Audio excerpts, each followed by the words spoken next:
বস্তির টোকাই, ফুটপাতের কুকুর, এদিকে আয়। শাওনের কথা শুনে অভ্র ঘুরে তাকায়। শাওন হলো এই এলাকার উপজেলা টি.এন. আসিফ আকবরের ছেলে। রোজ বিকালে ফুটপাতে অভ্র বাদাম বিক্রি করে থাকে পাশের এক বস্তিতে। শাওন এসে রোজ ফুটপাতে বসা দোকানগুলো থেকে জোর করে জিনিস নেয়, কারো খাবার নষ্ট করে। ফুলি নামের একটা বাচ্চা মেয়ে ফুটপাতে ফুল বিক্রি করে। শাওন ফুলিকে সবসময় মারধর করে আর ফুল নষ্ট করে। একদিন অভ্র এটা নিয়ে বলেছিল, আপনারা বড়লোক আছেন কেন? আপনারা গরিবকে লগে এমন করেন? সেদিন শাওন অভ্রকে চড় দেয়। তারপর থেকে অভ্র শাওনের কাছে রোজ কোনো না কোনো কারণে মার খাবে। চলেন তাহলে বিষয়টা আলো ক্লিয়ার করি।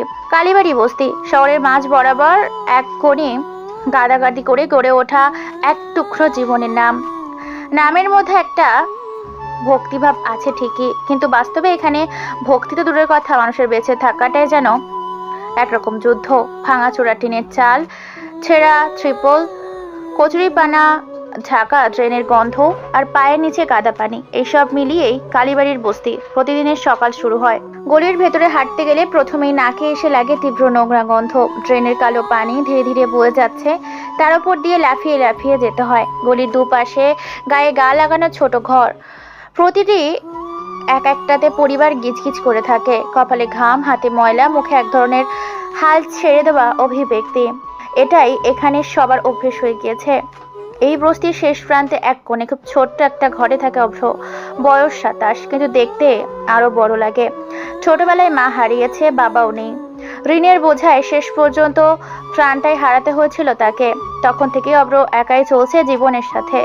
এক টুকরো বিছানা, একটা পুরনো টিনের আলমারি আর একটা মাটির চুলা, এই নিয়ে অভ্রর সংসার। আজকে সকালটা অন্য দিনের মতোই। টিনের ছাউনিতে ফোঁটা ফোঁটা পানি জমে আছে। রাতে শিশিরে পাখির ডাক মিশে যাচ্ছে দূরের হকারদের হাঁক ডাকে। অভ্র ঘুম থেকে উঠে গামছা নিয়ে মুখ মুছে, তারপর মাটির চুলায় আগুন ধরায়। একটা পুরনো হাঁড়িতে বাদাম ঢেলে ভাজতে শুরু করে। বাদামই তার জীবিকার মূল ভরসা। সকালবেলায় ভেজে বিকালে ফুটপাতে নিয়ে গিয়ে বিক্রি করে। গলির অন্য প্রান্ত থেকে ভেসে আসে সোহেলের গলার আওয়াজ, ওই অভ্র, তাড়াতাড়ি কর, না হলে জায়গা পাবি না ফুটপাতে। অভ্র হাঁড়িতে হাত চালাতে চালাতেই জবাব দেয়, আসতেছি ভাই, আর 2 মিনিট লাগবে। বাদাম ভাজার গন্ধে ঘরটা ভরে ওঠে। হাড়ির থেকে বাদাম নামিয়ে একটা পুরনো টিনের ডিব্বায় ভরে রাখে সে। তারপর গামছা কাঁধে ফেলে হাতের ঝোলাটা নিয়ে বেরিয়ে পড়ে। কালীবাড়ির বস্তির গলিগুলো পার হতেই অভ্র চারপাশে তাকায়। কেউ টিনের চাল মোদামেত করছে, কেউ পিচবোর্ড কেটে বাচ্চাদের সাথে খাট বানাচ্ছে। রাস্তার ধারে 2জন মহিলা বালতিতে পানি ভরছে। বাচ্চারা নোংরা কাপড় পরে দৌড়ঝাঁপ করছে। বস্তির মুখে বেরিয়েছে পিচঢালা রাস্তা, সেখানে ফুটপাত দিয়ে হাঁটা শুরু করে অভ্র। সকালবেলা ফুটপাতের দৃশ্য আলাদা। সবাই দোকান সাজাচ্ছে, কেউ চায়ের কেটলি জড়িয়েছে, কেউ ফল সাজাচ্ছে। মৃদু আপা চায়ের দোকানে ব্যস্ত, হাতে কাপ, মুখে হাসি। অভ্রকে দেখে বলে, কি রে অভ্র, বাদাম রেডি? হ্যাঁ আপা। হেসে জবাব দেয় অভ্র। কিছুটা জায়গা খুঁজে নিয়ে বসে পড়ে ফুটপাতে। পাটের ছাতাটা মাথার ওপর খাটিয়ে নেয়, তারপর বাদামের ডিব্বা খুলে রাখে। বিকাল নাগাদ এসেই এখানে আসবে শাওন, উপজেলার টি.এন. আসিফ আকবরের ছেলে। দামি কাপড়, গলায় সোনার চেন, হাতে মোবাইল, কিন্তু যত দামি পোশাক ততটাই উদ্ধত্ত মনোভাব। শাওন প্রতিদিন আসে, ফুটপাতের দোকানগুলো থেকে যা খুশি নিয়ে যায়। কারো খাবার নষ্ট করে, গাল বন্ধ করে। আজও শুভ্রের মনে সেই ভয়টাই খেলে যায়, শাওন এলে কি হবে। কারণ শাওন খুব শুধু জিনিস নেয় না, সে মানুষকেও অপমান করে আনন্দ পায়। দুপুর নাগাদ ফুলি এসে দাঁড়ায় অভ্রের পাশে। ছোট্ট মেয়ে, বয়স 12 হবে, হাতে ফুলের ঝুড়ি, চুলগুলো এলোমেলো, গায়ে মলিন ফ্রক। অভ্র ভাই, আজ 3টে মালা বিক্রি হয়েছে। হাসি দিয়ে বলে ফুলি। অভ্র মাথা নেড়ে বলে, ভালো, চালাই যা। ফুলির হাসিতে ক্লান্ত মুছে যায় কিছুক্ষণের জন্য, কিন্তু অভ্র জানে এই হাসি বেশিক্ষণ থাকবে না, কারণ শাওনের আসার সময় হয়ে আসছে। ঠিক তখনই দূর থেকে শোনা যায় এক গম্ভীর উদ্ধত্ত গলা, এই বস্তির টোকাই, ফুটপাতের কুকুর, এদিকে আয়। অভ্র থমকে যায়। গলা সচ্ছে না, শাওন এসেছে। অভ্র শাওনের ডাকে সাড়া দেয় না, বাদামের ডিব্বা সামলে বসে থাকে জায়গায়। কিন্তু শাওনের কণ্ঠে রাগ জমে যায়, ঠোঁটের কোণে একদম নিষ্ঠুর হাসি। শুনছস না নাকি? বদির হয়েছিস, ঐশ্বরের বাচ্চা। শেল, পিয়াল আর তপু শাওনের 3জন ছায়ার মতো বন্ধু। ওরা হাসাহাসি করতে করতে এগিয়ে আসে। রাসেলের হাতে এক বোতল কোমল পানীয়, পিয়ালের গায়ে দামি টি শার্ট, তপুর হাতে মোবাইল। এরা শাওনের পেছন পেছন ঘুরে তার প্রতিটি অন্যায়ের সঙ্গ দেয় আর বিনিময়ে পায় নাম ডাকের ছায়ার সুবিধা। রাসেল যা, শালা ফুটপাতের টোকাইকে টেনে নিয়ে আয়। শাওন ঠান্ডা গলায় বলে। রাসেল আর তপু আসে অভ্রের কাছে। তারা মিলে অভ্রের গলায় গামছা ধরে টেনে তোলে। সবাই দেখছে। ছাড়েন ভাই, কি করতেছেন? অভ্র হালকা ধস্তাধস্তি করে, কিন্তু শক্তিতে সে ওদের কাছে কিছুই না। পিয়াল বাদামের ডিব্বা থেকে এক মুঠো বাদাম নিয়ে মুখে ঢেলে দেয়, কিছু ফেলে দেয় রাস্তায়। ইস কি গরম, বাদাম কিন্তু ফ্রি হইলে মজা পায় বেশি। পিয়াল কথাটা বলে হেসে ওঠে। ফুটপাতের অন্য দোকানগুলো দূর থেকে তাকিয়ে আছে, কেউ কিচ্ছু বলে না, কারণ সবাই জানে শাওন শুধু টিএনের ছেলে নয়, সে এমন একটা পরিবারের ছেলে যারা ক্ষমতা দিয়ে সবার ঢেকে ফেলতে পারে। ঠিক তখনই ফুলি বাস থেকে দৌড়ে আসে। তার হাতে ফুলের ঝুড়ি, তাতে লাল গোলাপ, গাঁদা আর রজনীগন্ধা সাজানো ফুলের। এই আপনারা অব্র ভাইকে রোজ বিরক্ত করেন কেন? ছাইরা দেন অব্র ভাইরে। ফুলির গলার স্বর কাঁপছে, কিন্তু চোখে রাগ, ভীষণ রাগ। শাওন ঘুরে তাকায় ফুলির দিকে। ওই ফুল বেচা বাচ্চা, তুই আবার মুখ খোলস? ফুলি এগিয়ে আসে, অভ্রের গামছা শাওনের হাত থেকে টানার চেষ্টা করে। তখন শাওন হঠাৎ ফুলির হাত থেকে ফুলের ঝুড়ি ছিনিয়ে নেয়, জোরে মাটিতে ফেলে দেয়। তাজা লাল গোলাপ, গাঁদা, রজনীগন্ধ সহ ছড়িয়ে পড়ে ধুলোয়। কিছু পায়ের নিচে মচমচ শব্দে মিশে যায় ময়লায়। এই নে, এখন বেচবি। শাওনের কণ্ঠে হাসি, কিন্তু চোখে খুনসুটি নয়, বরং তাচ্ছিলের আগুন। ফুলি হতবাক হয়ে যায়, চোখ ভিজে ওঠে। আপনারা বড় লোক আছেন কেন আপনারা গরিবগুলো গিয়ে এমন করেন? অভ্র দাঁতে দাঁত চেপে বলে ওঠে। শাওন একটু থামে, তারপর এগিয়ে এসে অভ্রকে জোরে একটা চড় মারে। চড়ের শব্দটা এত জোরেই হয় যে আশেপাশে থাকা লোকজন কেঁপে ওঠে। অভ্রের মুখ একপাশে ঘুরে যায়, ঠোঁটের কোণ সামান্য রক্ত বেরিয়ে আসে। তোরে আমি শিখাইয়া স্যার মুখ কেমনে কথা কইতে হয়। শাওন দাঁত বের করে বলে। রাসেল, পিয়াল, তপু হাসাহাসি করে, কেউ মোবাইলে ভিডিও করে। ফুটপাতের লোকজন চুপচাপ দাঁড়িয়ে থাকে, কেউ সাহায্য করতে এগোয় না, কারণ সাহায্য করলে বিপদ ডেকে আনা। ফুলি অভ্রের পাশে দাঁড়ায়, কাপা হাতে তার কাঁধে ধরে। চল ভাই যাই। তার কণ্ঠে কান্না, কিন্তু শাওন সেটা সহজে হতে দেয় না। এখনো তুই শেখস নাই, কাল আবার আইবি, তখন বুঝবি। শাওন ফুলির কথাটা বলে ধীরে ধীরে সিগারেট ধরায়, আর ওরা তিনজন হাসতে হাসতে চলে যায়। অভ্র বসে পড়ে ফুটপাতে, মাথা নিচু করে। ফুলির ভাঙা ঝুড়ি মাটিতে পড়ে আছে, ফুলের গন্ধ মিশে গেছে ধুলোয়। দূরে মিতু আপা চায়ের দোকান থেকে তাকিয়ে থাকে, তার চোখে অসহায়তা, তবু এগিয়ে আসতে পারে না। শাওন চলে যায়। মিতু, সোহেল এগিয়ে আসলো তাদের কাছে।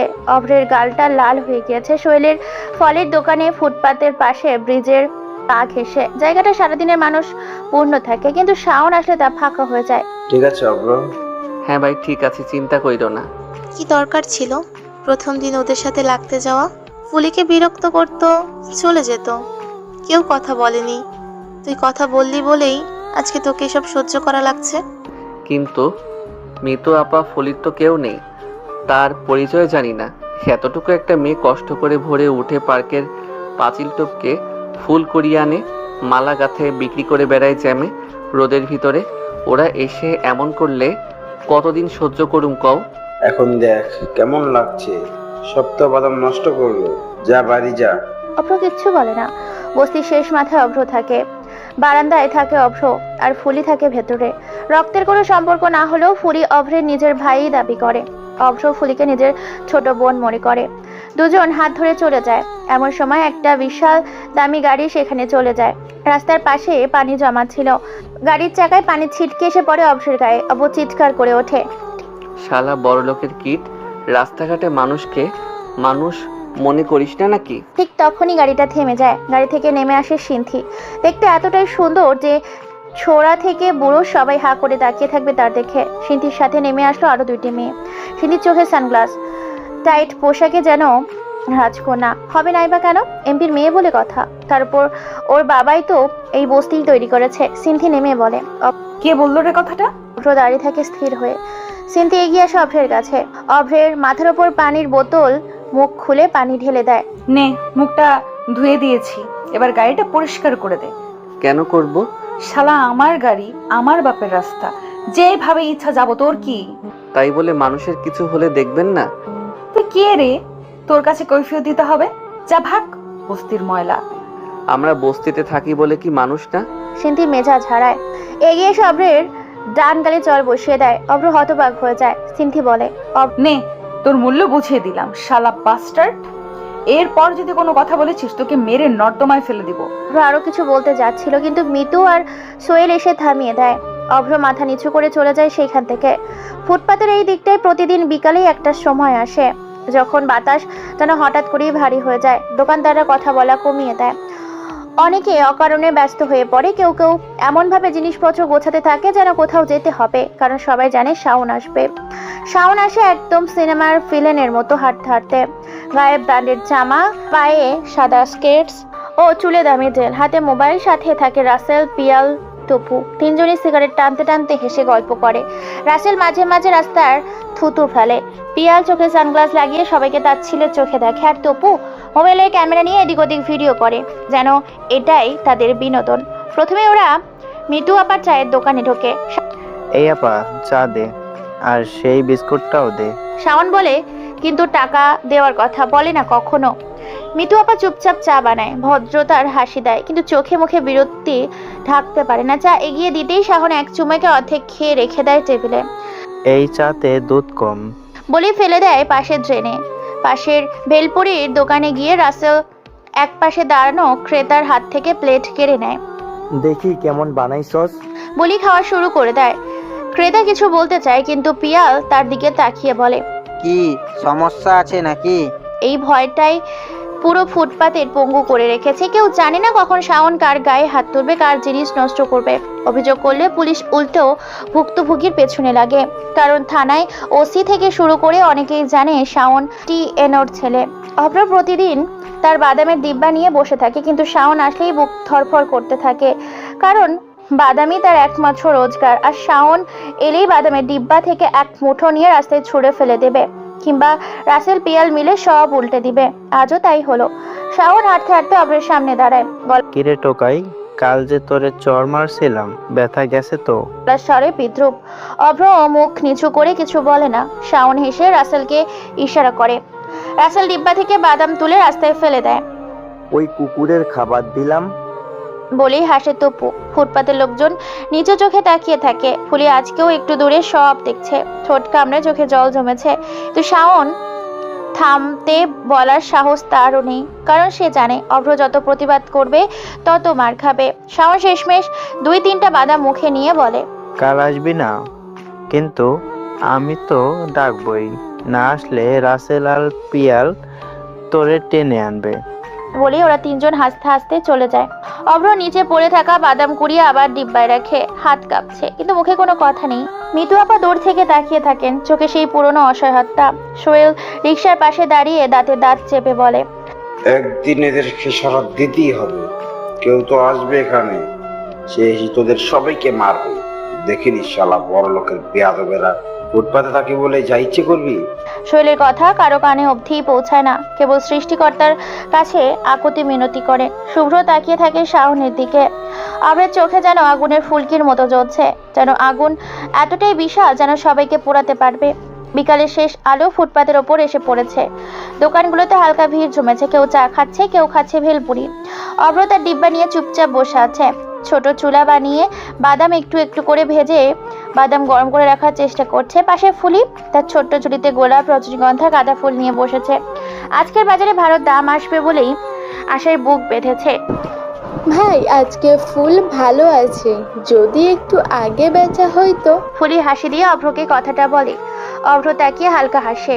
সেও বলে, হবে রে, চিন্তা করিস না, ক্রেতা পাইবি। কিন্তু এই হাসি বেশিক্ষণ থাকে না। দূর থেকে ভেসে আসে পরিচিত একটা শব্দ, বাইকের ইঞ্জিনের গর্জন, সাথে হালকা হর্নের সুর। মানুষজনের মুখ শুকিয়ে যায়। দোকানদাররা ফিসফিস করতে শুরু করে। আসছে ওরা, শাওন আসছে। কালো বাইকের উপর বসা শাওন, চোখে তার সানগ্লাস, হাতে সিগারেট জ্বালানো। রাসেল, পিয়াল, তপু ওর পেছনে। ওরা ফুটপাতে ঢুকতেই যেন বাতাস জমে যায়। কেউ তাকানোর সাহস করে না। শাওন প্রথমে মিতু আপার দোকান থেকে 1 কাপ চা নেয়, টাকা দেয় না। তারপর সিগারেটের ধোঁয়া উড়ে হঠাৎ চোখ পড়ে ফুলির দিকে। শাওন ডাক দেয় ফুলিকে, বলে, ওই ফুলওয়ালি। ফুলি থমকে দাঁড়ায়, ভয় পায়, কিন্তু সামনে এগোয় না। তখন রাসেল এগিয়ে ফুলির ছুরি ছিনিয়ে আনে। এই দেখ কত ফুল। শাওন ফুল তুলে নাকে দেয়, তারপর হঠাৎ মাটিতে ছুঁড়ে ফেলে দেয় ছুরি। এক এক করে সব ফুল ধুলোয় মিশে যায়, কিছু পায়ের নিচে মুড়িয়ে ফেলে দেয়। এই ফুলের মালা বেচে টাকা কামাবি, হ্যাঁ? শাওনের কণ্ঠে তাচ্ছিল্য ফুটে ওঠে, ফুলির চোখে জল আসে। সে কাপা গলায় বলে, ভাই আমারে এখন খালি হাতে ঘরে যাইতে হইব, আপনারা এমন কেন করেন? অভ্র আর চুপ থাকতে পারে না। সে উঠে দাঁড়িয়ে গলার স্বর শক্ত করে বলে, শাওন ভাই, এইটা ঠিক না। গরিব মানুষদের কষ্ট দেবেন না। আপনারা বড় লোক, কেন এমন করেন? অভ্রের কথা শেষ হতেই শাওনের মুখের হাসি থেমে যায়, চোখ প্রচণ্ডে রাগ জমে ওঠে। ধীরে ধীরে এগিয়ে আসে, অভ্রের গালে জোরে চড় মারে। চড়ের শব্দেও এত জোরে যে আশেপাশে মানুষ কেঁপে ওঠে। তুই মুখ খুলস, আমারে শিখাইবি? তুই জানিস আমার সামনে মুখ খুললে কি হয়? শাওনের গলা গর্জে ওঠে। রাসেল, পিয়াল, তপু মিলে অভ্রকে চেপে ধরে।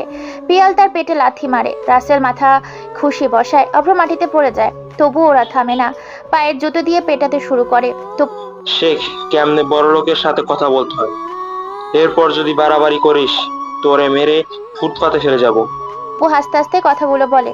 ফুটপাতের মানুষজন তাকিয়ে থাকে সেদিকে, কেউ এগোয় না। ফুপি কাঁদতে কাঁদতে চিৎকার করে, আরে কেউ কিছু করে না কেন? আমার ভাইটার ওরা মেরে ফেলতেছে। কিন্তু কেউ যেন শুনতেই পায় না, কারণ সবাই জানে এই মার যদি থামাতে যায় নিজের দোকানের সব শেষ হয়ে যাবে। অভ্র রক্তাক্ত হয়ে ফুটপাতে পড়ে থাকে।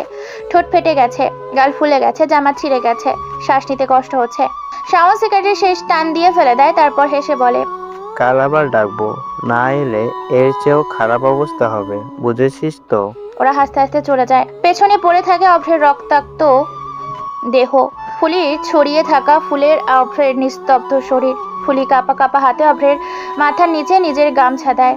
ভাই চোখ খোলো ভাই। তারপর বলে, ফুলির কণ্ঠে হাহাকার। দূরে দাঁড়িয়ে থাকা মিতু আপা চোখে জল মুছে ধীরে ধীরে দোকানের ভিতর চলে যায়। ফুটপাতে আবার স্বাভাবিক হয়ে যায়। কে গরম চা খেতে শুরু করে, কেউ বাদাম কেনে, যেন কিছুই হয়নি। কিন্তু অভ্রের জন্য পৃথিবীটা যেন থেমে গেছে। সে ধীরে ধীরে উঠে বসে, হেঁটে যাবার শক্তি নেই। রাত নামতেই ফুটপাতের কোলাহল ধীরে ধীরে মিলিয়ে যায়। দোকানগুলো গুটিয়ে নেওয়া হয়েছে, চায়ের দোকানের আলো নিভে গিয়েছে। চারপাশে শুধু অন্ধকার, আর দূরে হেডলাইনের ঝলকানি নিয়ে ছুটে চলা গাড়ির শব্দ। অভ্র এক কোণে পড়ে আছে, সেখান থেকে গলির ভেতর বস্তি দেখা যায়। তার মুখ ফুলে গিয়েছে, ঠোঁট ফেটে শুকনো রক্ত জমে গেছে, শ্বাস নিতে কষ্ট হচ্ছে। প্রতিটি নিঃশ্বাস যেন বুকের ভেতর ছুরি চালানোর মতো ব্যথা করছে। গলার কাছে রাখা গামছা রক্তে ভিজে গিয়েছে, হাতের তালু কাঁপছে, মাথা ঘুরছে, কিন্তু জ্ঞান হারায়নি। বেঁচে আছি এখনো। অভ্র নিজের সাথে ফিসফিস করে। হঠাৎ পাশে একটা ক্ষীণ আওয়াজ হয়। ফুলি ভাই ডাকে অভ্রকে। ছোট্ট মেয়েটা নীরবে তার পাশে বসে আছে, হাতে পুরনো একটা পানির বোতল। পানিটা খাও ভাই। ফুলি গলার স্বর সামলে নিয়ে কথাটা বলে। অভ্র বোতল ধরতে পারে না ঠিক মতো। ফুলি নিজেই মাথা তুলে পান করায় পানি। ঠান্ডা পানি গলা দিয়ে নামতেই যেন একটু শান্তি লাগে অভ্রের, কিন্তু শরীরের ব্যথা অসহনীয়। ভাই তোমার সাথে এরা এমন কেন করে? তুমি কেন চুপ থাকো? ফুলি প্রশ্ন ছুড়ে দেয় অভ্রের কাছে। চোখে জল টলমল করছে ফুলির। অভ্র চুপ করে থাকে কিছুক্ষণ, তারপর কণ্ঠে হাসি নিয়েই বলে, কথা কইলে কি হইব? শাওন কি কাউরে ভয় পায়? পুলিশ তারে ধরবো, হেসে উড়িয়ে দিবে। তাও কিছু করো ভাই, এইভাবে চলবে কেমনে? অভ্র মুখ ফিরিয়ে আকাশের দিকে তাকায়। রাতের আকাশে চাঁদ নেই, শুধু ম্যান তারা। সে বলে, আমি গরিব মানুষ রে ফুলি, আমার কথা কেউ শুনে না, আমারে কেউ দেখে না।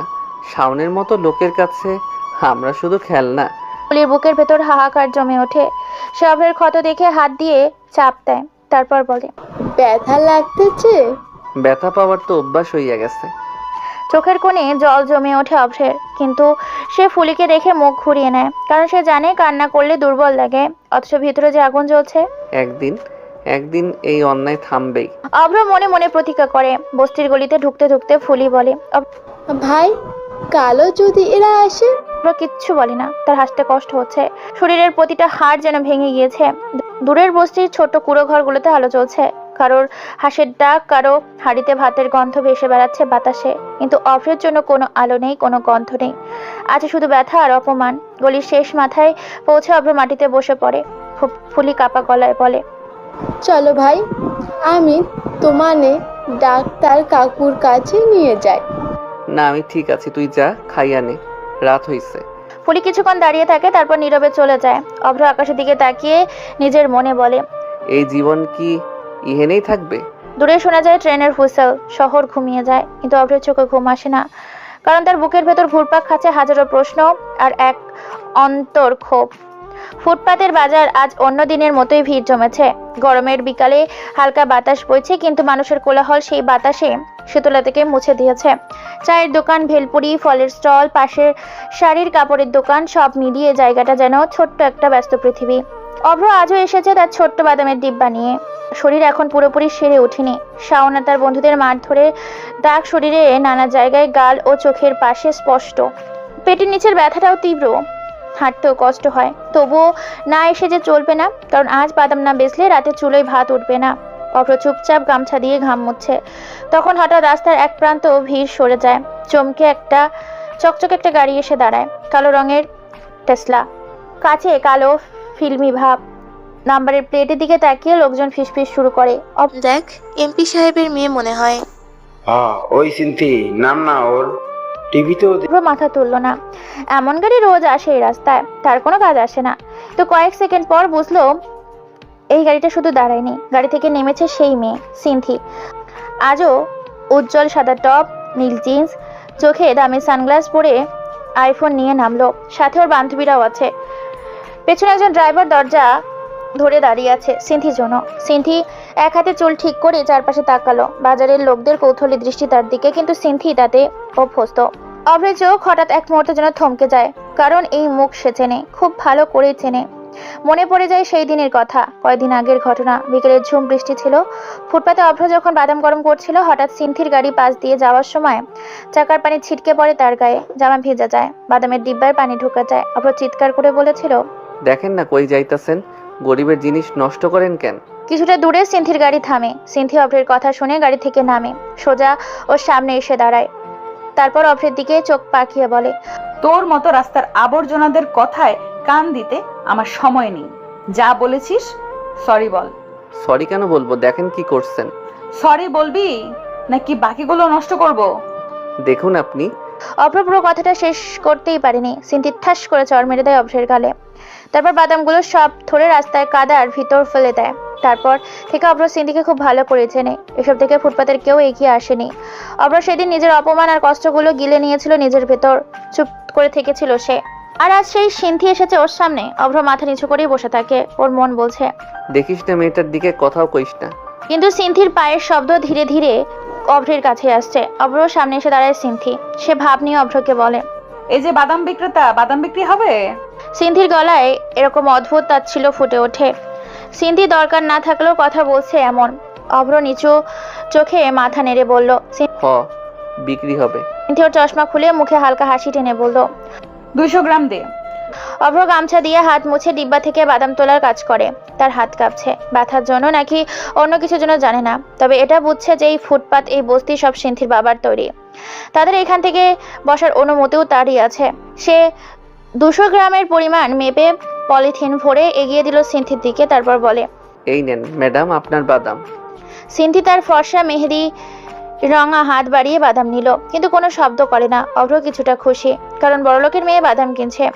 নিজে তো দামের থেকেও বেশি দাম দিয়ে কিনবে, মানে টাকা বাড়বে। কিন্তু সিনথি বাদাম নিয়ে ঘুরে দাঁড়িয়ে হাঁটা শুরু করে। অভ্র কয়েক সেকেন্ড চুপ থাকে, তারপর কষ্ট করে গলা খুলে বলে, ম্যাম বাদামের টাকা দিবেন না? সিনথি থেমে যায়, ধীরে ধীরে পেছন ঘুরে তাকায়। অভ্র ততক্ষণে উঠে দাঁড়িয়ে গেছে, কিন্তু সোয়েল ফুলি দূর থেকেই দেখছে। সিনথির চোখে মুখে বিস্ময় দেখা যায়, তারপর সেটা রূপ নেয় তাচ্ছিল্য ভঙ্গিতে। সিনথি বলে, তুই আমাকে বলছিস টাকা দিতে?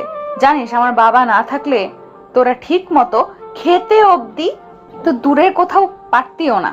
শোন, তোরা হলি আমার বাবার বিজনেসের জমি, সেই জমি থেকে আমি একটু ফসল তুলে নিলাম, টাকা কেন দিব রে? অভ্র কেঁপে উঠল। সে যেটার আন্দাজ করেছিল সেটাই হচ্ছে। তবু অভ্র মাথা নোয়াবার নয়। সে এমনিতে অন্যায় সহ্য করতে পারে না, আর তার সাথে বরাবরই কিছু না কিছু ঘটে। সে দৃঢ় গলায় বলল, হ চাইছি ম্যাম, কারণ এটা দিয়েই আমার পেট চলে। এত কথা কেন বলছেন? আপনার বাবাকে এখানে বসার জন্য কর প্রদান করা হয়, ব্যাস লেনদেন শেষ। কিছু নিতে হলে কিনে নিতে হবে। 200 গ্রামের দাম 60 টাকা। সেটা দিয়ে চলে যান ম্যাম। অভ্রের কথা শুনে সিন্থির মুখের রং রাগের কারণে পাল্টে লাল হতে শুরু করলো। সিন্থি চোখ সরু হয়ে গেল অপমানে। চারপাশের মানুষজন তাকিয়ে আছে। তার অহংকারে যেন আগুন ধরালো মনির গহীনে। সে চিৎকার করে বলল, তুই মনে হয় ভুলে গেছিস আমি কে। আবার মনে করিয়ে দিই, আমি এমপি সাদিক রহমানের মেয়ে সিনথিয়া সিনথি। আমার কাছে তুই সামান্য বাদামের টাকা চাইছিস? তোকে আমি কি করব জানিস না? সিন্ধির কণ্ঠ যেন আগুনের মতোই গরম হয়ে গিয়েছে। অভ্র চুপ করে থাকে না। সে বলে, আপনি যত বড় মানুষ হন, জিনিস নিলে দাম দিতে হয়। আর সামান্য জিনিস যেহেতু কইছেন, তো সেটার টাকা কি দিতে পারেন না? দেখছি তো আপনি আমাদের থেকেও গরিব। এই কথাটা শেষ হওয়া মাত্রই সিন্থির চোখ ঝলসে ওঠে রাগে। সে এক ঝটকায় বাদামের পলিথিন মাটিতে ছুঁড়ে ফেলে। বাদাম ছড়িয়ে পড়ে চারপাশে। তারপর হঠাৎ চরের শব্দে পুরো ফুটপাত জুড়ে স্থির হয়ে যায়। সিন্থি অভ্রের গালে কষে একটা চর বসিয়ে দিয়েছে। অভ্রের গাল আগুনের মতো জ্বলে ওঠে। চারপাশের লোকজন স্তব্ধ হয়ে গিয়েছে। সিন্থি তার ব্যাগ থেকে 1000 টাকার নোট বের করে অভ্রের মুখের উপর ছুঁড়ে মেরে বলে, তোর সাহস হয় কিভাবে আমার সাথে এইভাবে কথা বলতে? নে ধর তোর টাকা, বাকিটা তোকে উপহার দিলাম। কুত্তার যেমন সামান্যতে খেয়ে হয় না, বেশি দিতে হয়, তোকেও দিলাম। যা, বাদামও তোর, টাকাও তোর, সারা ফকিন্নি ফুটপাতের আবর্জনা। সিন্থির কণ্ঠে বিষ নিক্ষেপ হলো যেন। অভ্র এক পা পেছনে সরে যায়। শরীর কাঁপছে ওর, গাল জ্বলে যাচ্ছে, কিন্তু বুকের ভেতর জ্বলছে আগুনের অপমানের আগুন। চারপাশ ফিসফিস শুরু হয়েছে। এই এমপির মেয়ে গরিব ছেলেটারে মেরেছে। ওরা আমাদেরকে মানুষই মনে করে না। সবাই এমন বললেও কেউ এগোয় না। সবাই ভয় পায়। সিন্থি আবার ঝুঁকে অভ্রের গলার গামছা ধরে টেনে তোলে। রাগে গজগজ করে বলে, তোর মতো টোকাইরা আমাকে ছোট লোক বলবে, তাই না? তোরে আমি শেখাই কিভাবে কথা বলতে হবে। দেখুন ম্যাম, ছাড়েন আমাকে। জিনিস নিছেন, টাকা চাইছি, দোষ তো কিছু করিনি। আমার সাথে এমন করবেন না। করব, তোকে ফুটপাতে ফেলে পিটাবো। ছাড়ুন বলছি। ছাড়বো না, কি করবি? অভয়ের চোখ লাল হয়ে গিয়েছে। গলার শিরা ফুলে উঠেছে জোরে গামছা চেপে ধরার কারণে। সেই সাথে রাগে, অপমানে, অবহেলায় তার মাথা ঝিমঝিম করছে। মনে পড়ছে শাওনের কথা, প্রতিদিনের মার খাওয়া, ফুলির কান্না, চোখে মুখ। মনে পড়ছে প্রতিটা চর, প্রতিটা অপমান। তার ভেতর যেন আগ্নেয়গিরি ফেটে পড়ে। হঠাৎ করে অভ্রের হাত উঠে গেল। সে সিন্থির গালে শরীরের যত শক্তি ছিল সবকিছু দিয়েই চর বসিয়ে দেয়। চরের শব্দ এমন জোরেই হলো যেন মুহূর্তের জন্য বাজারের কোলাহল শব্দ থেমে গেছে। সিন্থি কেঁপে উঠল। স্থির হয়ে দাঁড়িয়ে থাকলেও মুখে অবিশ্বাস, আর সেই সাথে তার গাল লাল হয়ে স্পষ্ট ফুটে ওঠে। সে বিশ্বাসই করতে পারছে না অভ্র তাকে চর মেরেছে। এমনকি মৃত্যু, সোহেল, ফলিও অবাক। অভ্র হাঁপাচ্ছে, শরীর কাঁপছে ওর। সে আরো রেগে বলে, মানুষ রে মানুষ মনে করেন না? টাকা চাইছি, নিজের শরীরের ঘাম বিক্রি করি, চুরি করি না।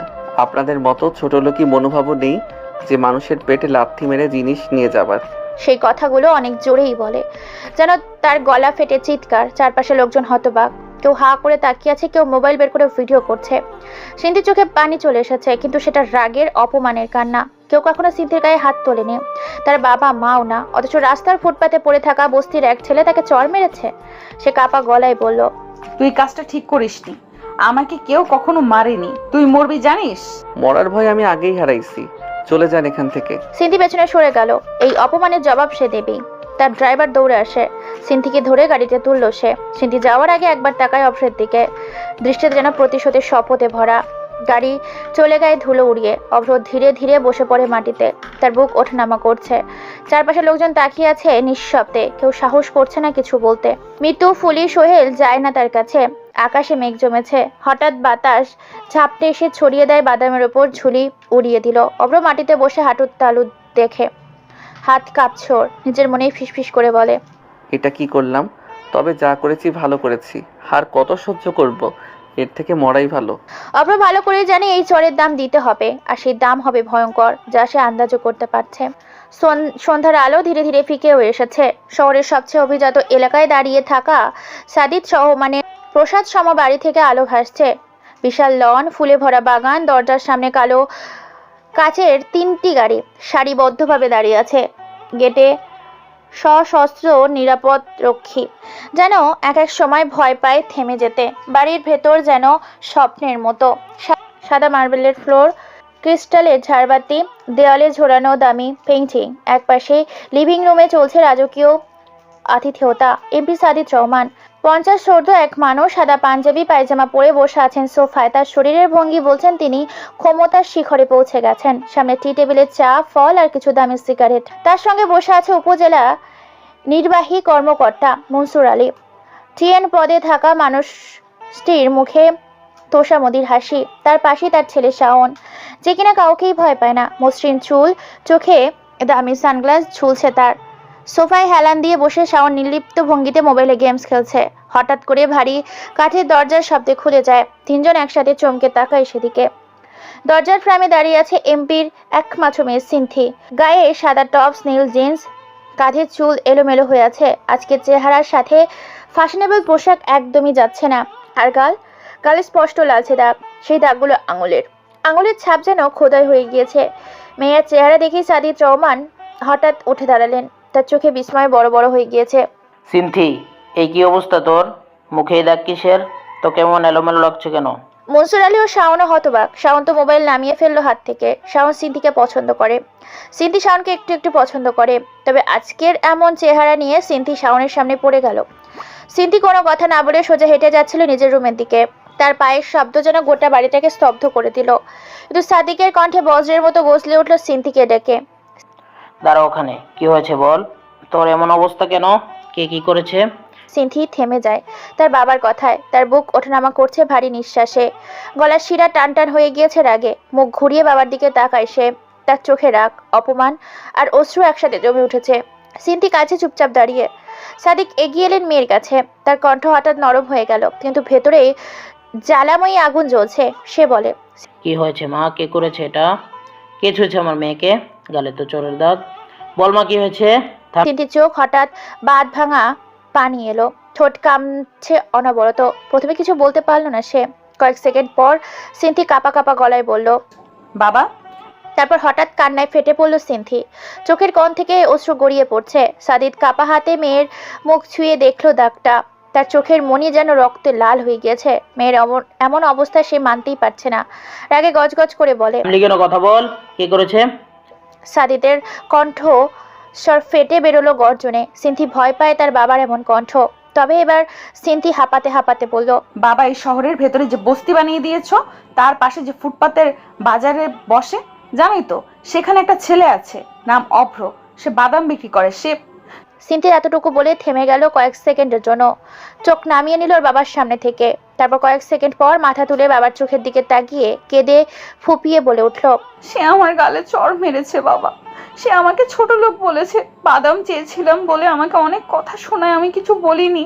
সে এসে চড় মারে। সিনথি কথা শেষ হতেই এক মুহূর্তের জন্য লিভিং এর রুমের বাতাস যেন জমে গেল। কেউ কথা বলছে না, কেবল শ্বাস নেওয়ার শব্দ শোনা যাচ্ছে। সাদিক রহমানের চেহারার রং বদলে গিয়েছে মুহূর্তেই। রাগে তার ঠোঁট কাঁপছে। হাতে থাকা চায়ের কাপ হঠাৎ করে ছুঁড়ে ফেললেন মেঝেতে। চায়ের দাগ ছড়িয়ে পড়লো সাদা মার্বেলের ওপর। গর্জে উঠল সে, কি বললি তুই? ফুটপাতে পড়ে থাকা একটা ছেলে তোর গায়ে হাত তুলেছে। ওর হাত আমি কেটে ফেলবো। সাদিক রহমানের ভয়ঙ্কর কণ্ঠ যেন পুরো ঘর কেঁপে উঠল।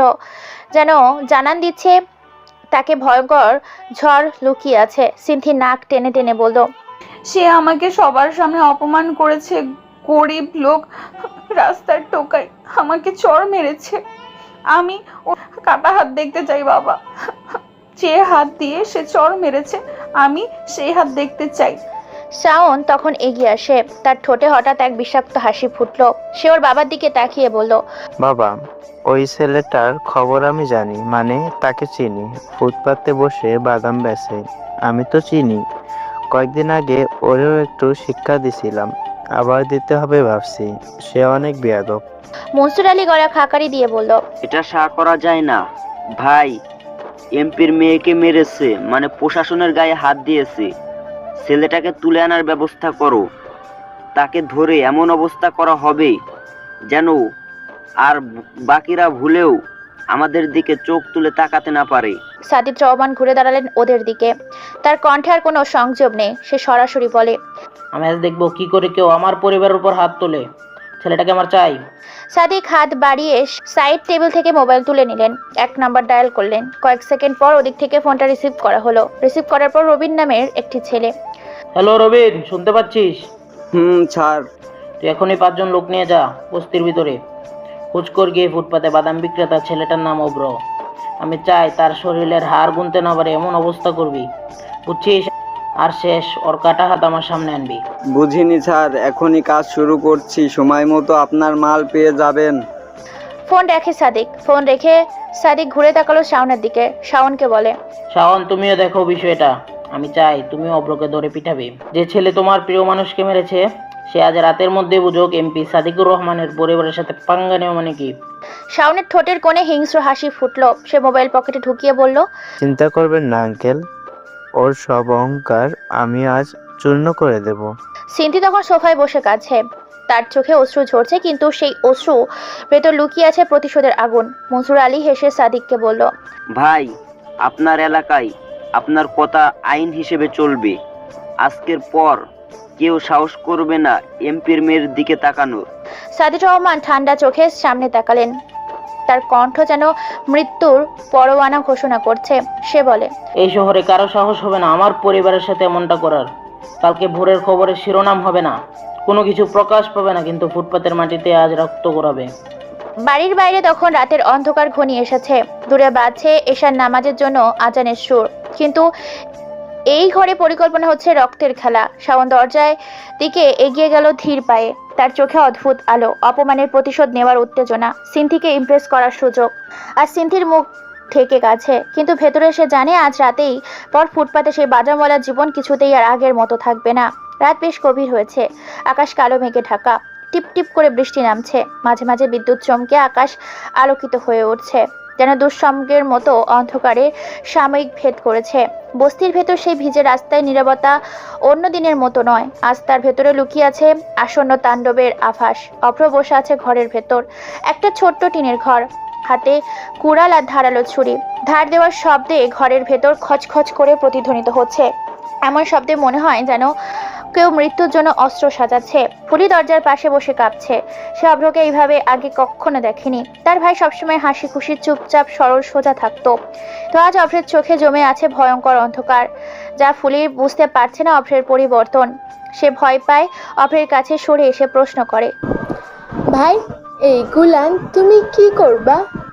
ফুলি কাপা গলায় বলে। অভ্র ছুরির ধার পরীক্ষা করে হেসে ফেলে, তারপর ফুলির দিকে না তাকিয়েই বলে, খেলবো। এগুলো তো ধারালো অস্ত্র, এটা দিয়ে কি খেলবা?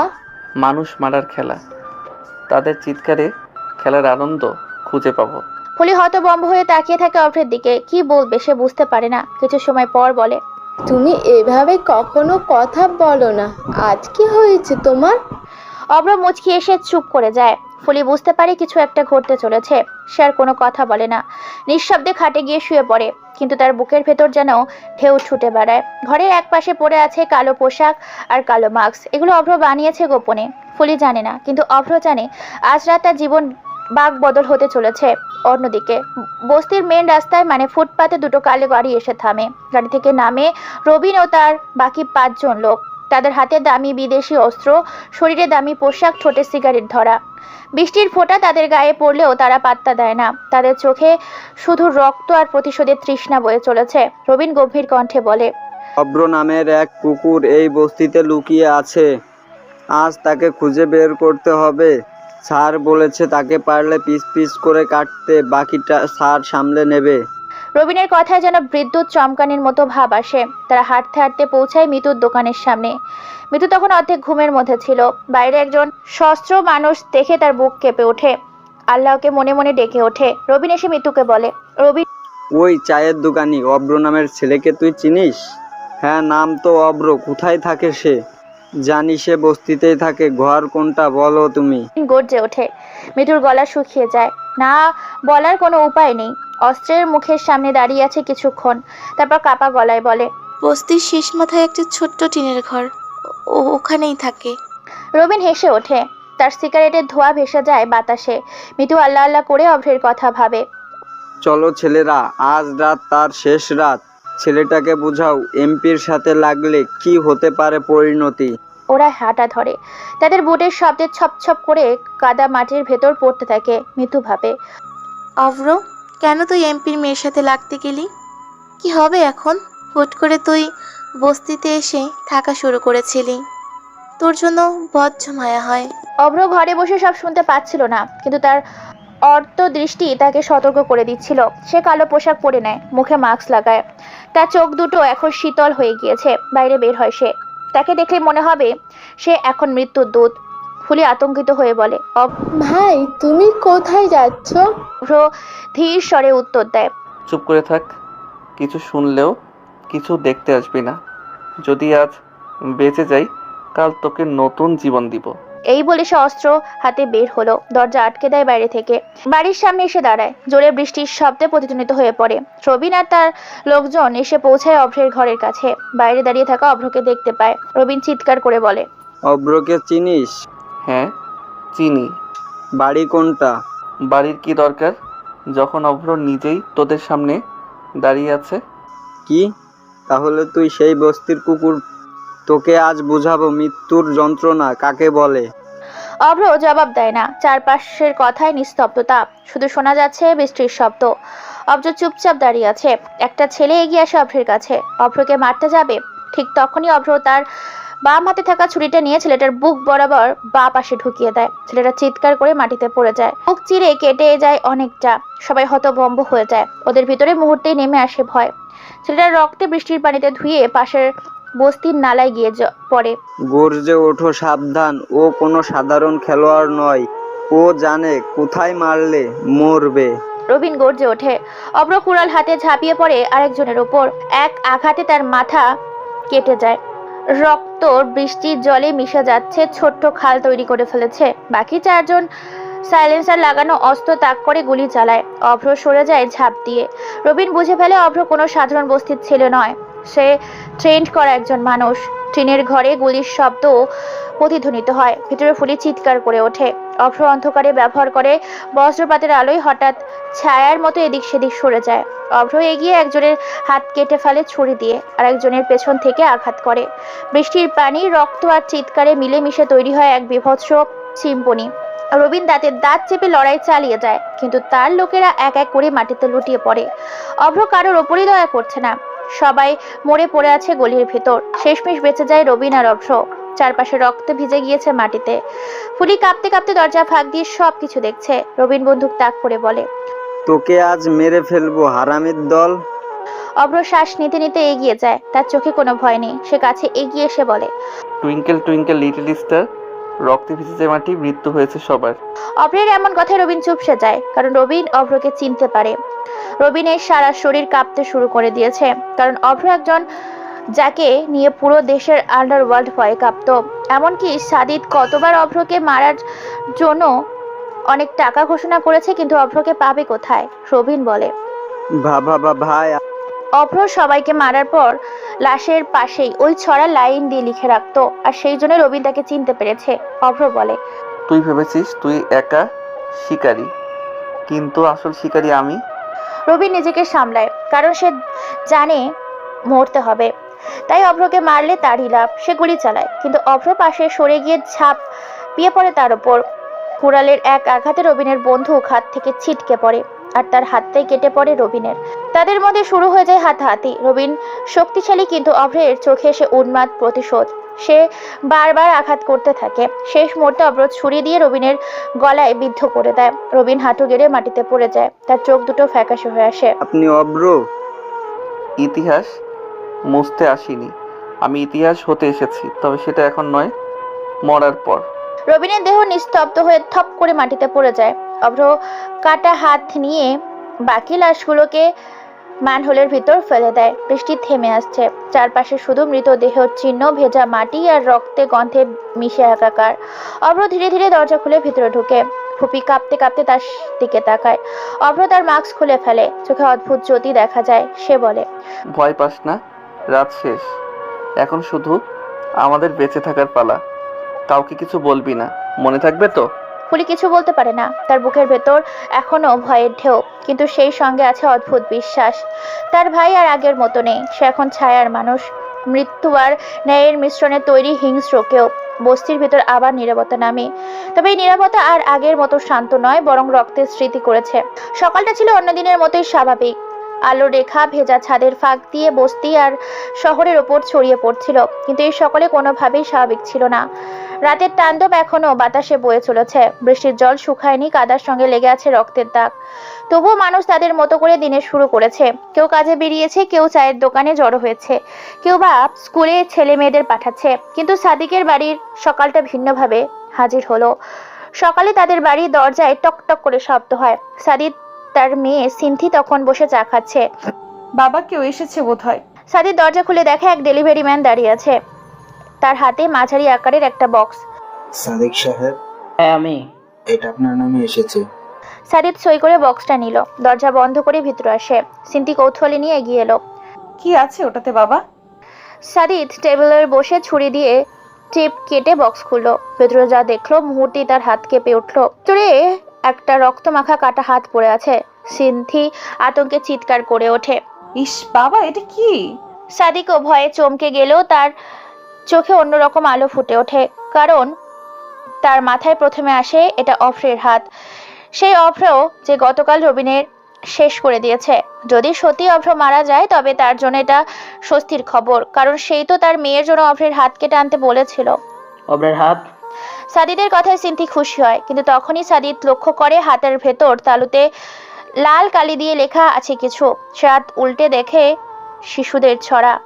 Twinkle twinkle little star. সাদিদের শরীর ঠান্ডা হয়ে আসে ছড়া পড়ে, বুকের ভেতর পুরনো স্মৃতি ফিরে আসতে শুরু করেছে। সাদিদের মাথায় ভেসে ওঠে এক মুখ। সেই মুখটা শীতল, কঠিন, অমানবিক হিংস্রতা বহন করে। সেই মুখ অভ্র আহমেদ। বছর 5 আগে যখন সাদিদের নাম ছড়িয়েছিল আন্ডারওয়ার্ল্ডে, তখনই প্রথম শোনা গিয়েছিল অভ্রের নাম। কিন্তু অভ্র তখন সাধারণ মানুষ নয়, সে ছিল ডেঞ্জারাস নামের আন্তর্জাতিক গোপন সংগঠনের এজেন্ট। অভ্রের কাজ ছিল সহজ, ছদ্মবেশে প্রবেশ করা, অপরাধীদের আস্থা অর্জন করা, তারপর তাদের থেকে সবকিছু ধ্বংস করা। সেই সময় থেকে গোপনে গুজব ছড়ায় অভ্র নাকি ছোটবেলায় কখনো হাসেনি, আর তার চোখে নাকি শুধু অন্ধকার। তার কোনো পরিবার নেই, নেই কোনো বন্ধু। মানুষের দয়া মায়া তার হৃদয়ের কোনো জায়গা পায়নি। তবে একটা ব্যাপার ছিল, অভ্র সবসময় হত্যার পর কোনো না কোনো ছড়া বা কবিতা লাইন লিখে যেত। সেটাই তার স্বাক্ষর, তার খেলার নিয়ম। এবং সেই ছড়াই এখন এই কাটা হাতের তালুতে লেখা। সাদিদের শরীর কেঁপে ওঠে এইটা ভেবে। তার মনে হলো না, অভ্র মরেনি, বরং সে জীবিত। আর এই হাতটা হয়তো কোনো শত্রু, যাকে হত্যা করতে অভ্র পুরো সাক্ষ্য রেখে গেছে। রবিন তাহলে মারতে পারেনি অভ্রকে। কিন্তু সিনথি কিছু বোঝে না। সে কিছুটা শান্ত ভঙ্গিতে বলে, বাবা, এটা নিশ্চয়ই অভ্রের হাত। গত রাতের লড়াইতে সে শেষ হয়ে গেছে। দেখো আমি এখন নিরাপদ। আমার গায়ে হাত দেয় এত সাহস ওর। সিনথি খুশি হয়ে তার বাবাকে জড়িয়ে ধরলো। সাদিক কিছু বলতে পারে না। সিনথি আবার বলে, অভ্র মরে গেছে বাবা, সব দুশ্চিন্তা শেষ। সিনথির মুখের হাসি ফুটে উঠলো। তারপর দ্রুত গাড়ির চাবি নিয়ে বেরিয়ে গেল বস্তির দিকে। আজকে যে সে বস্তির সবার সাথে ইচ্ছে মতো কথা বলবে, জ্বালাবে। সাদিক কোনো কথা বললো না, শুধু চুপ করে টেবিলের ওপর রাখা সেই রক্তমাখা হাতের দিকে তাকিয়ে রইল। সাদিক জানে যদি অভ্র জীবিত থাকে তবে এটা শুধু সময়ের ব্যাপার। অভ্র প্রতিশোধ নিবে, আর প্রতিশোধের আগুনে নিভে না যাওয়া পর্যন্ত থামবে না। সে জানে নিজের অতীতের জন্যই হয়তো এখন শিকার হবে না, কারণ তার অপরাধের রেকর্ড দীর্ঘ। চোরাচালান, খুন, রাজনীতি দিয়ে ব্যবসা, এমপিদের সঙ্গে গোপন চুক্তি সব আছে। তার নাম আন্ডারওয়ার্ল্ডের ভয়ঙ্কর সুনাম কুড়িয়েছে। কিন্তু অভ্র ছিল অন্যরকম। সে অপরাধী নয়, আবার পুরোপুরি ন্যায় বিচারের জন্য প্রতীকও নয়। সে যেন মৃত্যু আর ন্যায়ের মাঝামাঝি দাঁড়ানো এক ছায়া। সাদিক চুপচাপ বসে থাকে। হঠাৎ মনে পড়ে এক রাতে অভ্রের সঙ্গে তার প্রথম দেখা। অন্ধকারের ঘরে আলো কম ছড়াচ্ছে, চারপাশে সিগারেট ধোয়া, টেবিলের ওপর ছড়ানো টাকার ব্যান্ডেল। সাদিক আর কয়েকজন বড় গ্যাং লিডার বসে হিসেব করছিল। হঠাৎ দরজা খুলে ঢুকেছিল এক অপরিচিত যুবক। গায়ে তার কালো পোশাক, ঠান্ডা চোখের দৃষ্টি ছিল গম্ভীর। সে বলে, আমি নতুন লোক, নাম অভ্র, কাজ চাই, মুরাদ পাঠিয়েছে। মুরাদ হলো ওদের দলের লিডারের নাম, তাই ওরা কোনো প্রশ্ন করে না। সাদিক তখন ভেবেছিল অভ্র কেবল একজন সাধারণ ভাড়াটে খুনি, কিন্তু তার চোখের ভেতর কিছু একটা ছিল যা আলাদা। কিছুদিনের ভেতর অভ্র সব কাজে সবার আস্থা পেতে শুরু করে। রাতারাতি সে গ্যাংয়ের ভেতর জায়গা করে নেয়। তো 3 মাস পর হঠাৎ করেই পুলিশ রেকর্ড করে সব কাগজপত্র জব্দ করে, সাথে অনেক মালও আটক করে। অনেক লোক ধরা পড়ে। সাদিক বেঁচে গেলেও বুঝতে পারে ভেতর থেকে কেউ তথ্য দিচ্ছে, না হলে পুলিশ কখনো তাদের গোপন জায়গাতে রেড করবে না। আর তখনই নিখোঁজ হয়ে যায় অভ্র। এখন সাদিকের মনে হচ্ছে সেই অভ্র আবার ফিরে এসেছে। হয়তো সে গত রাতে ছদ্মবেশে ছিল, তাই সবাই ভেবেছে সে কেবল বস্তির এক সাধারণ ছেলে, কিন্তু আসলে সে ছিল পুরনো এজেন্ট অভ্র আহমেদ। অভ্র এজেন্ট অফিসার, আন্ডারওয়ার্ল্ডে সবাই তাকে চেনে। এই ভেবে সাদিতের শরীর ঘামে ভিজে গিয়েছে। সাদিত ভেবেছিল অভ্র আর নেই। সে মনে মনে বলে, না, সে মরেনি। এ হাত তার না, সে ফিরে এসেছে, আর এবার তার লক্ষ্য আমি। ওইদিকে খবর ছড়িয়ে পড়েছে রবিন আর তার 6 জন লোকের মৃতদেহ পাওয়া গিয়েছে বস্তির ম্যানহোলের ভিতর। পুলিশ এলেও তেমন কিছু করতে পারছে না। লোকেরা ফিসফিস করে বলছে, একজন রহস্যময় মানুষ সবকিছু করেছে। বস্তির মানুষজন ভয় পেয়েও অদ্ভুতভাবে খুশি, কারণ তারা জানে রবিন ছিল দানব। কিন্তু সেই রহস্যময় মানব কে? কেউ বলে সে ছায়া থেকে আসা খুনি, কেউ বলে এই শহরের অভিশাপ। সাদিক একা একা থাকে। সে বুঝে গিয়েছে অভ্র আসবে। প্রশ্ন হলো কবে। সে তার পুরনো সব অস্ত্র বের করে রুমের ভেতর সাজাতে থাকে। গোপন ফল্ট খুলে দেখে দামি রিভলভার, বুলেট প্রুফ জ্যাকেট, ছুরি সব ঠিক আছে কিনা। কিন্তু যতই প্রস্তুতি নিক, তার বুকের ভেতর ভয় জমে আছে, কারণ সে জানে অভ্র কোনো সাধারণ শত্রু নয়। তাকে থামানো সহজ নয়। অন্যদিকে সিনথি অভ্র সম্পর্কে কিছুই জানে না।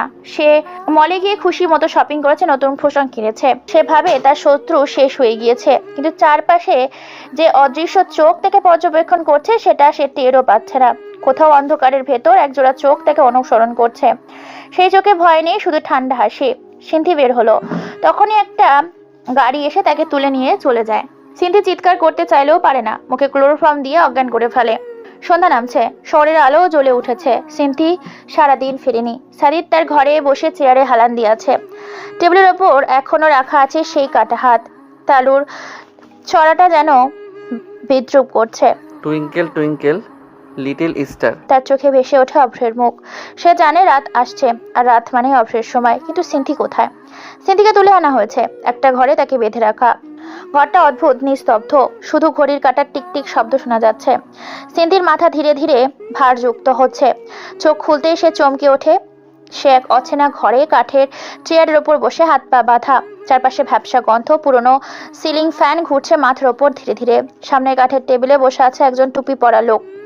টেবিলের ওপর কালি কলম, খাতার স্তূপ। পেছনে দেওয়ালে বড় করে কাজী অফিস লেখাটা পড়া মাত্রই সিনথির বুক কেঁপে ওঠে। সে সাথে সাথেই বলে, আমি কোথায়? সিনথির পেছনে দাঁড়িয়ে আছে 4 জন অচেনা যুবক। চোখে ভীতিকর দৃষ্টি, তাদের হাতে অস্ত্র। সবাই চুপচাপ দাঁড়িয়ে আছে, দরজা বন্ধ।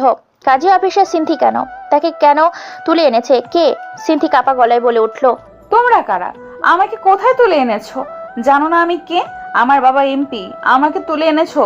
জানতে পারলে তোমাদের এক একজনকে গুলি করে মেরে ফেলবে। অপর নামের সেই বস্তির ছেলেকেও মেরে ফেলেছে আমার বাবা। তাই বলছি, আমাকে এখনই ছেড়ে দাও, না হলে এর ফল ভালো হবে না। আর এখানে কেন এনেছো আমাকে? এক নাগারে কথাগুলো বলে গেল সিনথি। কথাগুলো শোনার পর ছেলেগুলো হো হো করে হেসে উঠল। একজন বলে উঠল, বাহ, এমপির মেয়ে নাকি? তা আমাদের কি কি হবে শুনি?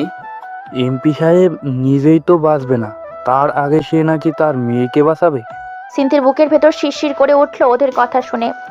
হঠাৎ সজীব নামের ছেলেটা সামনে এগিয়ে এলো, তার হাতে কালো পিস্তল। সে ঠান্ডা গলায় সিনথির কোমরে ঠেকিয়ে দিল বন্দুকটা। সিনথি কেঁপে ওঠে, ওর হাত পা ঠান্ডা হতে শুরু করেছে। সজীব বলে, একবার টিকা টিপে দিলে তুমি এখানেই পড়ে থাকবে, তাই বুদ্ধিমতির মতো চুপচাপ বসে থাকো, চেঁচামেচি করলে মেরে ফেলবো। সিনথি ভয়ে ফুপিয়ে কান্না শুরু করে দেয়। কান্নার শব্দ জোরে না হলেও চাপা শব্দ যেন গড়গড় করে ভরে দিচ্ছে। চোখের পানি গড়িয়ে পড়ছে নিচের দিকে। সে কাঁদতে কাঁদতে বলে, প্লিজ আমাকে ছেড়ে দাও। আমি কি করেছি? আমাকে কেন কাজী অফিসে আনা হলো? সিনথির কথা শুনে কাজী সাহেব হাসলেন। সে সিনথির সামনে টেবিলে বসেছে। কাজী তার চশমা ভেতরের দিকে তাকালো সিনথির দিকে। ঠোঁটের কোণে রহস্যময় হাসি নিয়ে বলে, মা, কাজী অফিসে মেয়ে আনা হয় কেন জানো না? এখানে কেবল একটাই কারণে আনা হয়, নিশ্চয়ই সেই কারণটা তুমি বুঝতে পারছো। সিনথি আরো ভয় পায়, কান্নার গতি বেড়ে যায়। সে কাঁপতে কাঁপতে জিজ্ঞেস করে, মানে কি বলছেন? কি কারণ হবে? কাজী ধীরে ধীরে মাথা নেড়ে উত্তর দিল, এটাও জানো না এখানে আনা হয় বিয়ের জন্য? কাজীর বলার কথাটা ওর কানে যেতেই সিনথির বুকের ভেতর জ্বর বয়ে গেল। সে বিমূঢ় হয়ে বলে, সিনথি কি বিয়ে? কার বিয়ে? তোমার বিয়ে, তুমি বিয়ের কোণে। মানে বিয়ে আমার? না, এটা সম্ভব না। আমি কাউকে বিয়ে করব না। আমাকে ছেড়ে দাও। কেউ কি শুনতে পাচ্ছে না? আমাকে বাঁচাও, ছাড়ো আমাকে, আমি বিয়ে করব না। চিৎকার করে ওঠে। কাজী নিস্তব্ধ তাকে কিছুক্ষণ দেখে, তারপর বলল, চিৎকার করে কোনো লাভ হবে না মা। এটা শহরের বাইরে দূরে এক নির্জন জায়গা। এখানে তোমার কান্না কেউ শুনতে পাবে না। আর একটু পরে তোমার বর আসবে। তুমি মনে মনে প্রস্তুতি নাও তোমার বিয়ের জন্য। আমাকে অনেক টাকা দিয়ে এনেছি এখানে। কাজীর ঠান্ডা গলায় বলা কথাগুলো সিন্থির শরীর জমিয়ে দিল। যেন সে কি বলবে আর খুঁজে পাচ্ছে না। চারপাশের ছেলেরা হাসাহাসি শুরু করলো। সজীব বলছে, আহা, এমপির মেয়ে আজ বিয়ে হচ্ছে। বর আসবে, তখন তো আসল মজা। এত কান্না করে কি হবে শুনি? বিয়েটা করে ফেলো। ওদের বলা কথাগুলো যেন সিন্থির কানে বিষের মতো ঢুকছে। বুক কাঁপড়ি দিচ্ছে ধীরে ধীরে। সিন্থি কাঁদতে কাঁদতে বলল, না, আমার ইচ্ছে ছাড়া কেউ আমাকে বিয়ে করতে পারে না। আমার বাবা জানলে সব কিছু ভেঙে ফেলবে, তোমাদের মেরে ফেলবে। আমাকে জোর করে কে বিয়ে করবে? তাকে খুন করব আমি। সিন্থির কথা শুনে ওরা আরো হাসে। সজীব তার দিকে ঝুঁকে ফিসফিস করে বলে, তোমার বাবার নাম মুখে নিও না, ওর দিন শেষ হয়ে যাচ্ছে। আজ থেকে তুমি কেবল কারো স্ত্রী নামে বাঁচবে, কোনো এমপির মেয়ে হিসেবে নয়। এই কথা শুনে সিন্থি চিৎকার করে কেঁদে ওঠে। তার বাবার কথা মনে পড়ে। বাবা বলে জড়িয়ে কেঁদে ওঠে সিন্থি। এইভাবে কতক্ষণ কাঁদে সে জানে না। ঘড়ির কাঁটা চলে ধীরে ধীরে। চারপাশে অদ্ভুত নীরবতা, শুধু সিন্থির কান্নার শব্দ ভেসে বেড়াচ্ছে। কাজী এবার কলম বের করে কাগজে লিখতে শুরু করে। নাম কি তোমার? বলবো না। দেখো, পিস্তলের গুলি যেন বের না করতে হয়। সিন্থি। ভালো, একটু পর বর আসবে। তুমি শুধু সই করে দিও, সব শেষ হয়ে যাবে। আমি সব পেপারস রেডি করে ফেলেছি। সিন্থি যেন কিছুতেই এসব মানতে পারছে না। সিন্থি মাথা নেড়ে চিৎকার করে বলল, আমি সই করব না। কারোর সঙ্গে বিয়ে করব না। মরে যাব দরকার হলে। কাজী হেসে বলল, সময় এলে অবশ্যই সই করবে মা, একটু অপেক্ষা করো। সিন্থির শরীর কাঁপছে, মনে হচ্ছে দম বন্ধ হয়ে আসছে। আর চোখের সামনে বাবার ছবি ভেসে উঠছে। শহরের আলোয় রাস্তা ভেসে উঠছে। সে ভাবে, এইভাবে কি তার জীবন শেষ হয়ে যাবে? তার ভেতরে ভয়, অপমান, মৃত্যু ভয় একসাথে ঘূর্ণিঝড়ের মতো আঘাত করছে। সে নিজে নিজে আস্তে আস্তে বলল, বাবা, আমাকে বাঁচাও। কই তুমি? আমার কথা কি মনে পড়ছে না? কেউ নেই সিন্থির এখান থেকে বাঁচানোর। কেই বা বাঁচাবে? কেউ তো জানে না সিন্থি কোথায় তুলে আনা হয়েছে আর কেনই বা তুলে এনেছে। ঠিক তখনই বাইরের দরজায় ঠক ঠক করে শব্দ হলো। চারজন ছেলে একসঙ্গে তাকালো। সজীব বলে, স্যার এসেছে, দরজা খুলে দাও। সজীব এগিয়ে যায়। সিন্থির কান্না থেমে যায়। সে ভয় পায়, চিন্তা নিয়ে তাকিয়ে আছে দরজার দিকে। আবার ঠক ঠক শব্দ। এবার আরো জোরে হলো শব্দ। ঘর নিস্তব্ধ হয়ে গেল। বাতাস টাতাস উত্তেজনা। কাজী ভ্রু কুঁচকে বলল, বর এসেছে, যাও দরজা খোলো। সজীব এগিয়ে গিয়ে দরজা খুলতেই গেল। হাত রাখতেই দরজা নিচ থেকেই ধীরে ধীরে কেঁপে উঠল। চৌকাটের ফাঁক ভেতর ঢুকলো ভাঙা বাতাস। লাইটটা তপতপ করে জ্বলছে, নিভছে। আর তারপরে দরজা ধীরে ধীরে খুলে যায়। দরজার ফাঁক দিয়ে ভেতরে দাঁড়িয়ে আছে এক কালো পোশাক পরা মানুষ। মুখে মাস্ক, চোখে মুখে বরফের মতো ঠান্ডা, হাতে ছোট কতগুলো ফুল। ছেলেগুলো মুচকি আসলো। স্যার ভিতরে আসুন, কতক্ষণ অপেক্ষা করছি আপনার জন্য। অভ্র ধীরে ধীরে ঢুকলো। তার প্রতিধ্বনি হলো দেওয়ালে। সিন্থি তাকিয়ে থাকে। হঠাৎ তার বুক কেঁপে ওঠে অভ্রকে দেখে। যদিও মুখে মাস্ক লাগানো, তবে সে জানে তার সাথে সিন্থির বিয়ে হতে চলেছে। সিন্থি কেঁদে ওঠে। ভয়, বিস্ময় আর শিহরণ মিশে তার শরীর জমে যায়। মাস্ক খুলল অভ্র। সিন্থি অভ্রকে দেখে কেঁপে ওঠে। অভ্র চোখে শুধু সিন্থির দিকে কিছুক্ষণ তাকিয়ে থাকে। তারপর ধীর কণ্ঠস্বর ভেসে আসে, হ্যালো সিন্থি, বিয়েটা আমার সঙ্গেই হতে যাচ্ছে। নাও ফুল। তুই বেঁচে আছিস? তাহলে সেই হাত? ওটা রবিনের হাত, যাকে তোমার বাবা পাঠিয়েছিল। কিন্তু তুই ফুটপাথের ছেলে, ওরা তোকে স্যার বলছে কেন? সেটা তোমার না জানলেও চলবে। কাজী সাহেব বিয়ে পড়ান। আমি তোকে বিয়ে করব না। সজীব। অভ্রের ডাক শুনতেই সজীব এগিয়ে আসে। একটা ছুরি দিয়ে সিন্থির হাতের বাহুতে আলতো করে টান দেয়। সিন্থি কেঁপে ওঠে যন্ত্রণায়। অভ্র বলে, এবার বলো, বিয়ে করবে? করব, প্লিজ আমাকে মেরো না। Good girl. এরপর বিয়ে পড়ানো হয়। অভ্রের সাথে সিন্থির বিয়ে হয়ে যায়। এদিকে সাদিক সাহেব। রাতের অন্ধকারে ছড়িয়ে পড়েছে প্রহর হয়ে। এক কোণে বসে সাদিক মগ্ন চা খাচ্ছিল। হঠাৎ করেই শাওনের কণ্ঠ শোনা যায়। কণ্ঠ তাড়াহুড়া ভরা, দম নিতে কষ্ট হচ্ছে যেন। সে বলে, আঙ্কেল, সিন্থিকে কারা যেন তুলে নিয়ে গেছে। চায়ের কাপ হাত থেকে পড়ে গেল সাদিকের। কাপে থাকা অল্প চা মেঝেতে ছড়িয়ে পড়ে। কিন্তু সে ওইদিকে খেয়াল করে না। কেবল চোখ বড় বড় করে তাকায় শাওনের দিকে। কি হবে? কখন? কে করেছে? কোথায় নিয়ে গেছে? যখন সে বাড়ি থেকে বের হয় তখনই। এই কথাগুলো শোনার পর যেন পৃথিবী থেমে গেল সাদিকের কাছে। মাথার ভেতর গুঞ্জন তুলল হাজারো প্রশ্ন। এটা কি সত্যি? এইভাবে হঠাৎ তার মেয়ে হারাতে হবে? মেয়েটা সিকিউরিটি ছাড়াই ঘুরে বেড়ায়। সিনথি তার একমাত্র মেয়ে। জন্মের দিনটা চোখের সামনে ভেসে উঠল সাদিকের। মেয়ের হাসি তার জন্য পৃথিবীর সবচেয়ে মধুর সুর। আর সেই মেয়েকে কেউ তুলে নিয়ে গিয়েছে অচেনা কিছু মানুষ, অচেনা গন্তব্যের দিকে। সাদিকের বুকের ভেতর হাহাকার শুরু হলো। মনে হলো বুকের ভেতর ফেটে যাবে। মনসুর বলে, সাদিক ভাই, দেরি করা যাবে না, কিছু একটা করতে হবে। কিন্তু সাদিক জানে না করবে কি। পুলিশ গেলে যদি মেয়ের ক্ষতি হয়, আবার না গেলে সময় নষ্ট হবে। প্রতিটি মিনিট যেন গলার কাটার মতো হয়ে দাঁড়িয়েছে। কিন্তু কে তুলে নিয়ে যেতে পারে? জানি না আঙ্কেল। আর একটা কথা, রবিনকে খুঁজে পাচ্ছি না। পাবেও না। আপনি চিন্তা করবেন না, আমি বস্তিতে যেয়ে অব্রকে দেখে নিচ্ছি।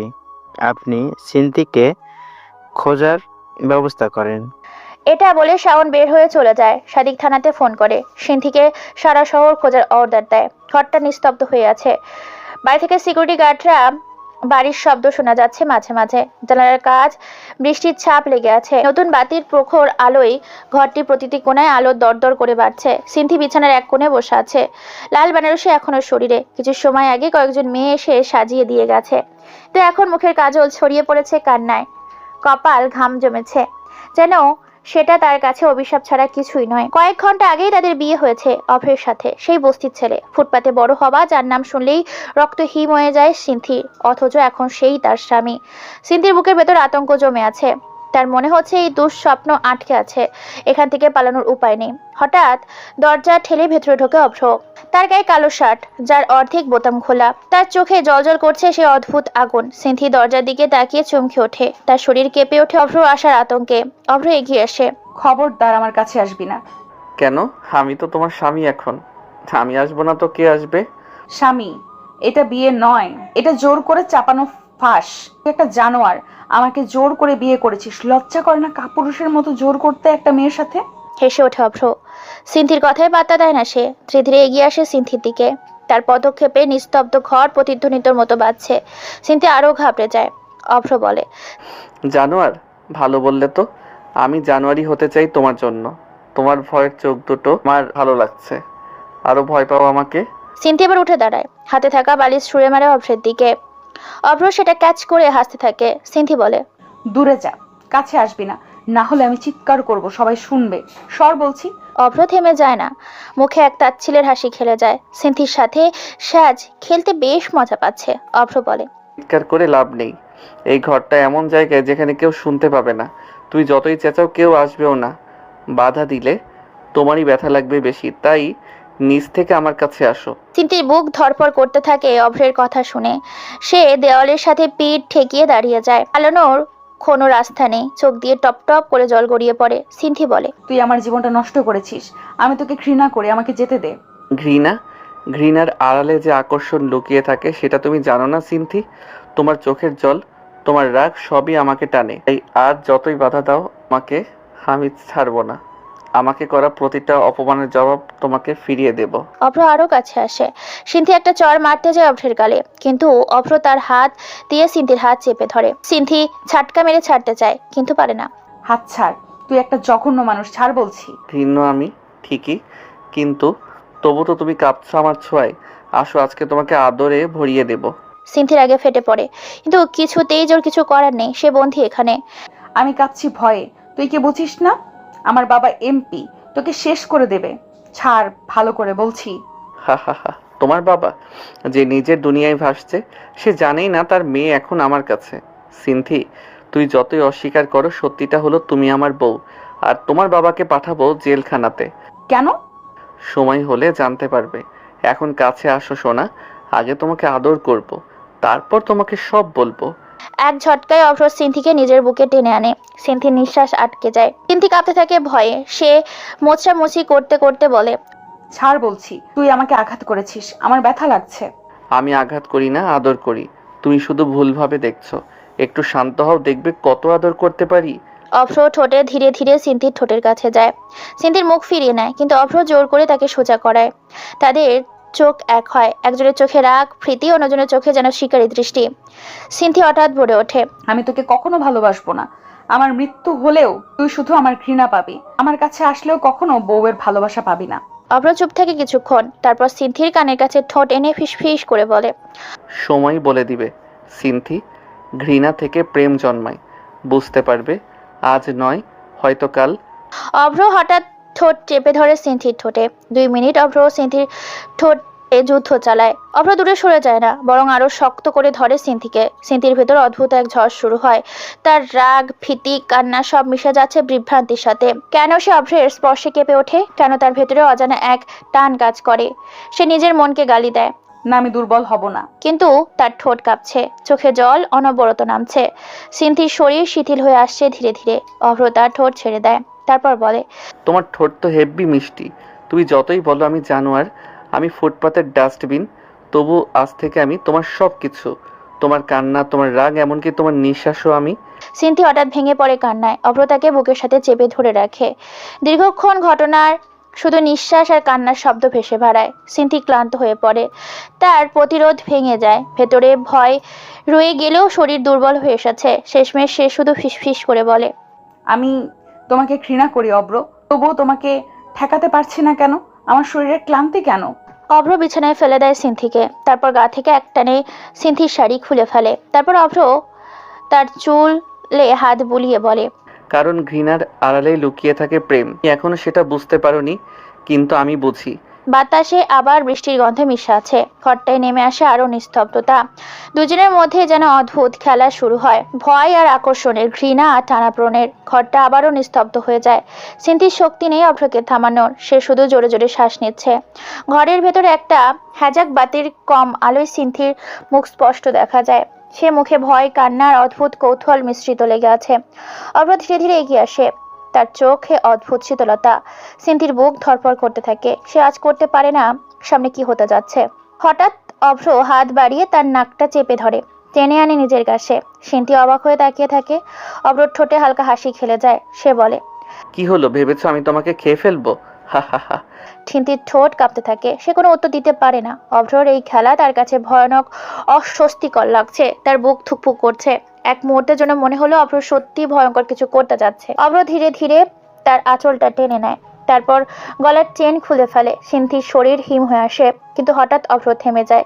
সে সোজা হয়ে দাঁড়ায়, গম্ভীর শ্বাস নেয়, তারপর একটা চেয়ার টেনে এনে ঠিক সিন্থির সামনে বসে পড়ে। সিন্থি স্বস্তির নিঃশ্বাস নিয়ে তাকিয়ে থাকে ওর দিকে। সে বলে, তুই থেমে গেলি কেন? অভ্র মুচকি এসে বলে, কারণ আমার আসল খেলা এখনো শুরু হয়নি। ঘরের ভেতর হঠাৎ এক চাপা উত্তেজনা ছড়িয়ে পড়ে। বাতাস যেন ভারী হয়ে যায়। অভ্র সিন্থির চোখে চোখ রেখে বলে, সিনথি, তুমি আমাকে যতটা ছোট করে দেখো ততটা আমি নই। তুমি মনে করো আমি গরিব, বস্তির ছেলে, ছিনতাইকারী বা গ্যাংস্টার, কিন্তু আসলে আমি কে সেটা জানো না। সিন্থি কপাল কুঁচকে তাকায়, তারপর বলে, মানে? অভ্র চেয়ারের হাতে কোনোই রেখে ঝুঁকে আসে। সিন্থির চোখে চোখ রেখে বলে, আমি একজন এজেন্ট, অফিসার অভ্র আহমেদ। এই দেশের পুরো ইন্টেলিজেন্স সিস্টেম আমার রিপোর্টে চলে। সিন্থির মাথায় যেন বজ্রপাত হয়, চোখ বিস্ফোরিত হয়ে যায়, যেন নিজের কানকে বিশ্বাস করতে পারছে না। তুই এজেন্ট? মিথ্যে, আমাকে বোকা বানাচ্ছিস। মিথ্যে বললে তোমার বাবার নাম এখনো রাজনীতিতে এত বড় থাকতো না। আমি যদি চাইতাম 5 বছর আগেই তাকে নামিয়ে দিতে পারতাম। আমার বাবা, উনি এমপি, সমাজসেবক, উনি গরিবদের জন্য কাজ করেন। অভ্র চোখে তাচ্ছিল্য ভেসে ওঠে। সিন্থি সেটা টের পেয়ে রেগে যায়। অভ্র বলে, তুমি সত্যিই তাই বিশ্বাস করো? তোমার বাবা হলো দেশের সবচেয়ে বড় অস্ত্র ব্যবসায়ী, আন্ডারওয়ার্ল্ডের লিডার, যে দেশে কোটি কোটি টাকার অস্ত্র ঢুকিয়েছে, হাজার হাজার তরুণের হাতে বন্দুক তুলে দিয়েছে। না, এটা মিথ্যে, আমার বাবা এমন হতে পারে না। অভ্র ধীরে ধীরে কথা চালিয়ে যায়, যেন প্রতিটি শব্দ চুরি হয়ে সিন্থির ভেতরে ঢুকে যাচ্ছে। 3 বছর আগে প্রাক্তন এমপি হারুনের কথা মনে আছে? খবর ছড়িয়েছিল দুর্ঘটনায় মারা গেছে। আসলে সেটা ছিল খুন। তোমার বাবাই খুন করেছে তাকে, কারণ হারুন বেশি টাকা চাইছিল। হারুন তোমার বাবার পার্টনার ছিল, আর তোমার বাবা পার্টনারকে সরিয়ে দিয়েছিল। সিন্থির চোখে জল জমে ওঠে। হঠাৎ তার বাবার নামে এই কথাগুলো শুনে কি করবে বুঝতে পারছে না, তবুও বলে, না, আমি বিশ্বাস করব না। অভ্র টেবিলের ওপর থেকে একটা ফাইল বের করে সামনে ছুঁড়ে দেয়। ফাইলের ভেতর পত্রিকায় কাগজ, কয়েকটা সিক্রেট রিপোর্ট, কিছু ছবি। ছবিগুলো দেখে দেখাই যায় মনসুর রহমান। সিন্থির বাবা অস্ত্রের কন্টেনারের পাশে দাঁড়িয়ে অচেনা লোকদের সাথে বৈঠক করছে। সিন্থির সাথ আটকে আসে এইসব দেখে। এগুলো এডিট করা, আমি বিশ্বাস করি না। এই ফাইল হোম মিনিস্টারের কাছে আছে, পুরো সরকার জানে, শুধু তোমাকে বলা হয়নি কারণ তুমি ছিলে একটা কার্ডের মতো, তোমার বাবার খেলায় ব্যবহৃত কার্ড। সিনথি ভেঙে পড়তে থাকে, তার কান্না বেরিয়ে আসা অঝরে। আমার বাবা কেন এমন করবে?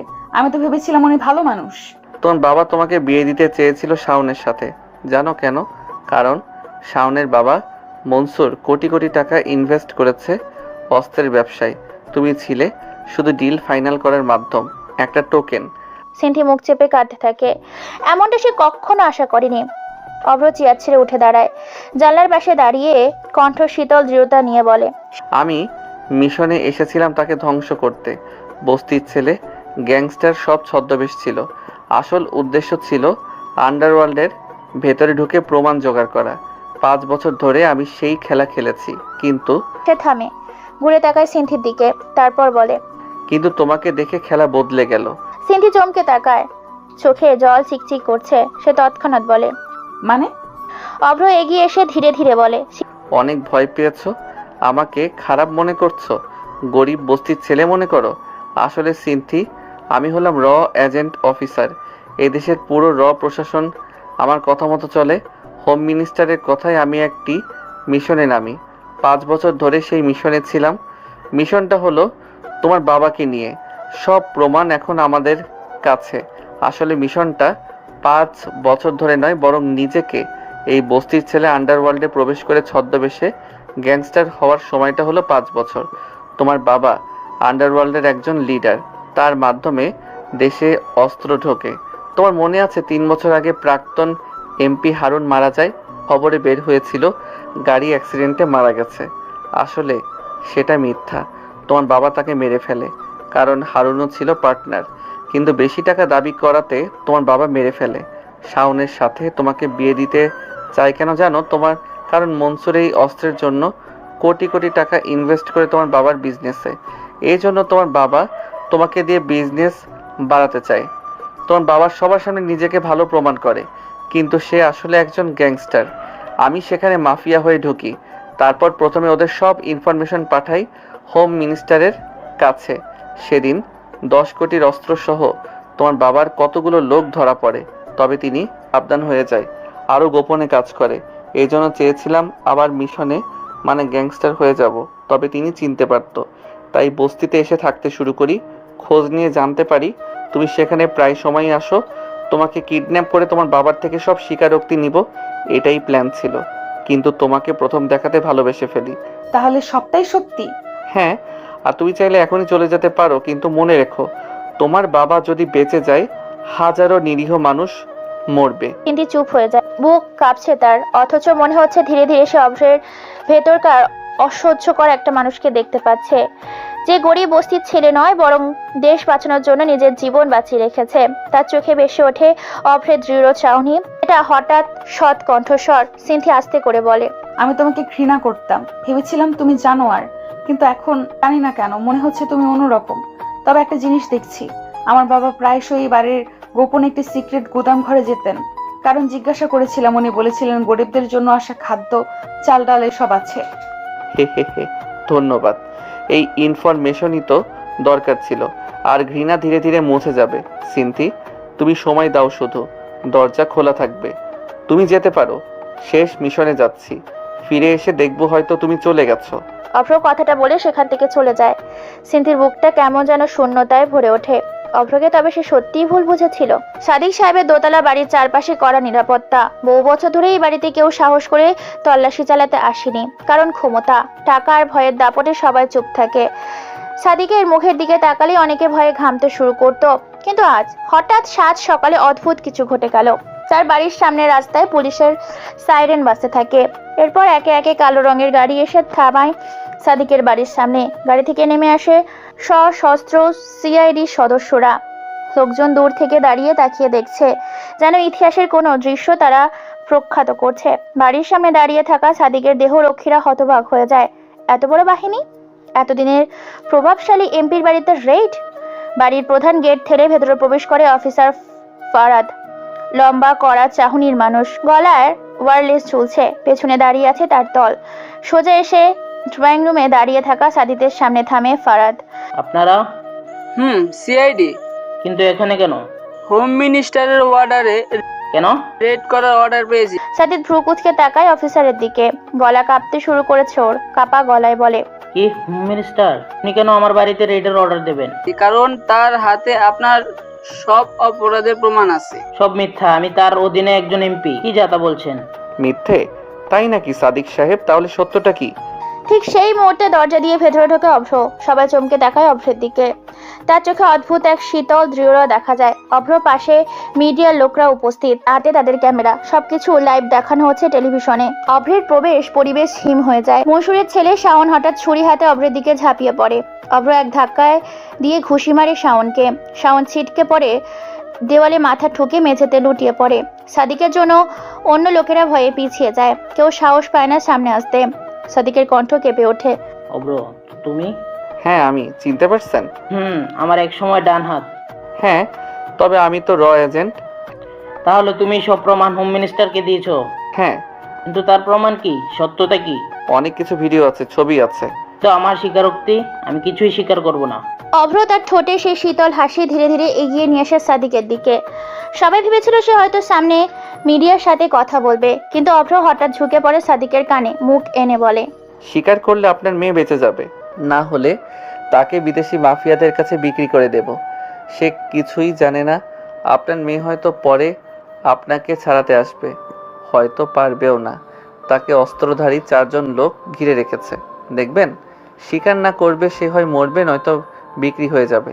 অভ্র তার ফোন বের করে ছবি দেখায়। সাদিক বিদ্যুৎ চমকের মতো আটকে ওঠে। কি?